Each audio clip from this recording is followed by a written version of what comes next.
गांव की जिठानी।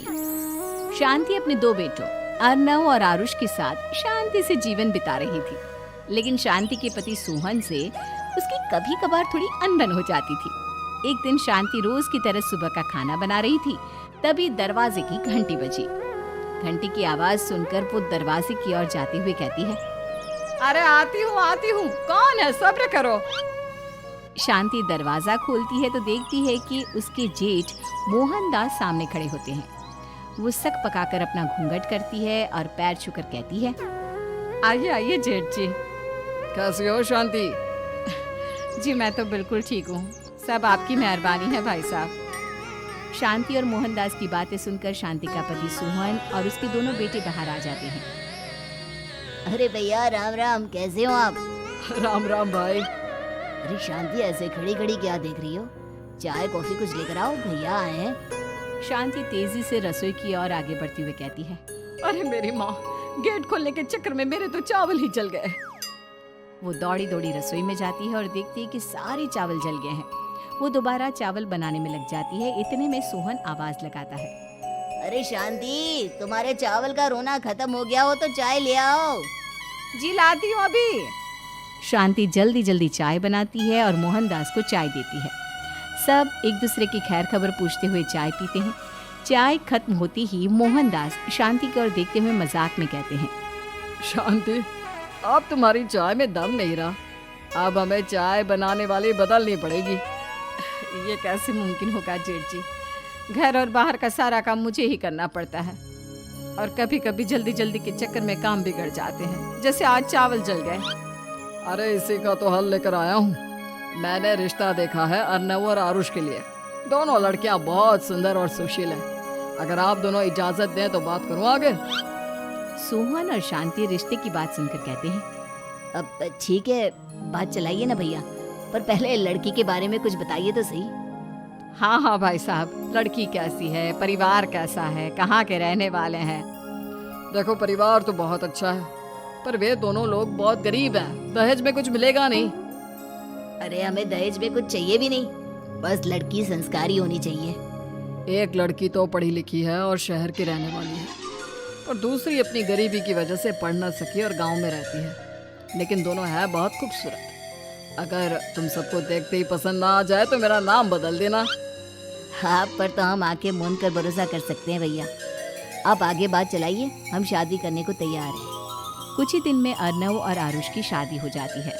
आरुष की शादी अनपढ़ लड़की मंजरी से हो जाती है, जो कि बहुत भोली भी होती है, और अर्नव की शादी पढ़ी लिखी लड़की तनुजा से हो जाती है, जो कि घमंडी और चालू होती है। एक दिन मंजरी घर के काम कर रही थी कि अचानक शांति उसे आवाज लगाती है, बड़ी बहू, ओ बड़ी बहू, मंजरी जल्दी यहाँ आओ। मंजरी जल्दी जल्दी शांति के पास जाती है। बेटा मेरे पैर दबा दे, बहुत दर्द हो रहा है। जी माँ जी, बस बर्तन धोकर आती हूँ। अरे बैठ यहाँ, मेरे पैर में बहुत तेज दर्द हो रहा है। बर्तन छोटी बहू धो लेगी। मंजरी शांति के पैर दबाने लगती है तो शांति तनुजा को आवाज लगाती है, छोटी बहू, और छोटी बहू। तनुजा थोड़ी देर से आराम से चलकर आती है। जी माँ जी, आपने बुलाया मुझे? आपको कोई काम था क्या? तू कुछ काम कर रही है या? शांति की बात काटते हुए तनुजा बोलती है, कुछ नहीं माँ, फोन पर अपने घर पर बात कर रही थी। अरे बाद में बात करियो अपने घर वालों से, पहले जाके बर्तन धो ले। तनुजा मुंह बनाते हुए अपनी जिठानी की ओर देखती है और मन ही मन कहती है, ये महारानी वहाँ बैठी है, ये नहीं कि बर्तन धो ले। मैंने इतनी पढ़ाई बर्तन धोने के लिए की थी क्या? तनुजा दांत पीसकर वहाँ से चली जाती है। अगले दिन सब दफ्तर चले जाते हैं, तभी डाकिया चिट्ठी लाता है। शांति चिट्ठी लेकर मंजरी से कहती है, बड़ी बहू, जरा छोटी बहू को बुलाना, एक चिट्ठी आई है। मेरी तो आंखें कमजोर है तो मुझसे पढ़ा नहीं जाएगा। मंजरी तनुजा के पास जाकर कहती है, तनुजा, तुम्हें माँ जी बुला रही हैं। मुझ पर हुक्म मत चलाओ, काम बताओ काम। अरे मैंने तुम पर कहाँ हुक्म चलाया, और हुक्म चला भी दूंगी तो क्या हुआ? तुम तो मेरी छोटी बहन की तरह हो ना। तुम जैसी अनपढ़, जाहिल और गांव की गवार मेरी बहन नहीं हो सकती। बेचारी मंजरी तनुजा की बात सुनकर अपना सा मुंह लेकर रह गई। कोई चिट्ठी आई है, माँ जी तुमसे पढ़वाना चाहती है, बस इसलिए बुला रही हैं। मुंह टेढ़ा करके तनुजा मंजरी का मजाक बनाती हुई कहती है, अनपढ़ कहीं की। तनुजा का ऐसा बर्ताव देखकर बड़ी बहू बहुत दुखी होती है। तनुजा को अपनी पढ़ाई का घमंड इतना हो गया कि अब वो घर के कोई काम नहीं करती और अपनी जिठानी का मजाक बनाती रहती। तनुजा का ये बर्ताव अब उसकी सास को भी नजर आने लगा था। एक दिन शांति ने अपनी बड़ी बहू से कहा, मंजरी, तनुजा हर समय तुम्हारा मजाक उड़ाती है, तुम्हें गुस्सा नहीं आता क्या? आता तो है माँ जी, लेकिन मैं क्या करूँ? जब भी उसे कुछ बोलती हूँ वो और भी जली कटी बातें मुझे सुनाकर चली जाती है। मैं उसे अपनी छोटी बहन की तरह प्यार करती हूँ, लेकिन उसके दिल में मेरे लिए कोई इज्जत नहीं। बहू, तूने वो कहावत सुनी है, जुल्म करने वाले से ज्यादा जुल्म सहने वाला अपराधी होता है। मंजरी अपनी सास का इशारा समझ जाती है। वो अपनी देवरानी को सबक सिखाने की ठान लेती है और एक दिन शांति अपनी दोनों बहुओं के साथ बैठी थी तो शांति अपनी बड़ी बहू से पूछती है, अरे बहू, शाम होने को है, कुछ सोचा है क्या बनेगा खाने में? माँ जी, मेरे तो सर में बहुत दर्द है आज।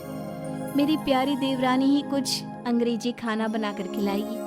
सुना है पढ़े लिखे लोग अंग्रेजी खाना बहुत अच्छा बनाते हैं, क्यों तनुजा?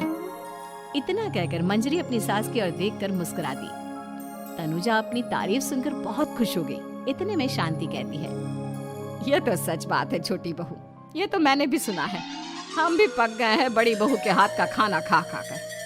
तनुजा, तुम्हारी माँ भी तो तुम्हारे खाने की बहुत तारीफ करती है, आज हमें भी खिला दो कुछ अच्छा सा बनाकर। शांति की बात सुनकर छोटी बहू और आसमान पर चढ़ गई, पर उसे ये कहाँ पता था कि उसकी सास और जेठानी उसे सबक सिखाना चाहती है। तनुजा अपनी तारीफ सुनकर खुश तो बहुत होती है, पर सोचने लगती है, मुझे तो कैसा भी खाना बनाना नहीं आता, अब मैं क्या करूँगी? अगर मैंने इनको सच बता दिया तो मेरी सारी इज्जत मिट्टी में मिल जाएगी। अरे छोटी बहू, क्या सोच रही हो? खिलाओगी ना अपने हाथ का अंग्रेजी खाना? छोटी बहू हाँ में सर हिला देती है। अचानक से उसके दिमाग में एक आइडिया आता है, मैं इंटरनेट से देखकर कुछ बना लेती हूँ, मेरी वाहवाही पूरे घर में हो जाएगी। मुझे कौन सा रोज रोज बनाना है। माँ जी, आज आप सबको ऐसा खाना खिलाऊंगी, ऐसा खाना खिलाऊंगी कि। इतने में शांति छोटी बहू की टांग खींचते हुए कहती है कि पता नहीं कैसा खाना खिलाओगी, ए ऊपर वाले हमारी रक्षा करना। इतना बोलकर शांति और मंजरी दोनों जोर जोर से हंसने लगते हैं। अब तनुजा रसोई घर में चली जाती है और खाने की तैयारी करने लगती है, पर उसे रसोई घर की चीजों के बारे में तो कुछ नहीं पता। जैसे तैसे सारी चीजें निकालती है और इंटरनेट पर देखकर खाना बनाती है। कुछ ही देर में सब लोग घर आ जाते हैं। अरे सुनते हो, आज का खाना हमारी छोटी बहू बना रही है। अरे वाह, आज तो फिर कुछ अंग्रेजी खाना खाने को मिलेगा। कुछ ही देर में खाना बन जाता है तो छोटी बहू सबका खाना लगा देती है। इतने में बड़ी बहू कहती है, क्या बात है देवरानी जी, आज तो बहुत अच्छी खुशबू आ रही है। ये बात तो सही कही बड़ी बहू तूने, खुशबू तो अच्छी है, ऐसी खुशबू तो मेरे खाने में भी नहीं आती। सब मिलकर छोटी बहू की बहुत तारीफ करते हैं और छोटी बहू 7वें आसमान पर बैठ जाती है। अब सभी खाना खाते हैं। जल्दी जल्दी दो, अब तो मुंह में पानी आ रहा है। हाँ हाँ, मुझसे भी नहीं रुका जा रहा। जैसे ही सोहन एक निवाला खाता है तो उसकी आंखों से पानी आने लगता है। ये देखकर शांति सोहन से पूछती है, क्या हुआ जी, खाना इतना अच्छा बना है कि आंखों से पानी आ गया? सोहन चुप रहता है और धीरे धीरे से खाना शुरू कर देता है। इतने में सोहन छोटी बहू से कहता है, बेटी तुम भी तो खाओ, तुम क्यों रुकी हो, खाना सच में बहुत अच्छा है। ये कहकर सोहन जोर से हंस देता है। फिर सब खाना खाने लगते हैं, लेकिन खाने में नमक और मिर्च तेज हो गई थी। तनुजा से कोई कुछ नहीं बोलता, बल्कि उसे भी खाने को कहते हैं। जैसे ही छोटी बहू खाना खाती है वो पानी पानी कहकर चिल्लाती है, पानी, इसमें तो पानी। ये खाना तो सच में इतना अच्छा बना है कि हमारे साथ साथ देवरानी जी भी इसके स्वाद को कभी नहीं भूल पाएंगी।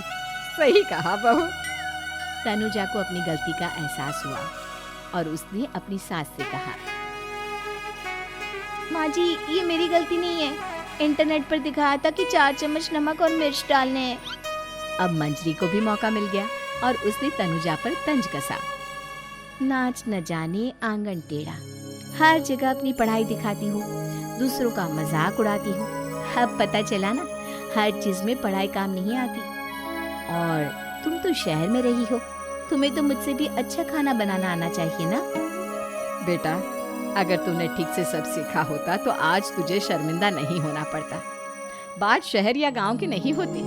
मंजरी गांव से आई है, लेकिन उसे घर का काम करना और खाना बनाना सब अच्छी तरह से आता है। तुम शहर में रही हो, तुमने ये सब क्यों नहीं सीखा?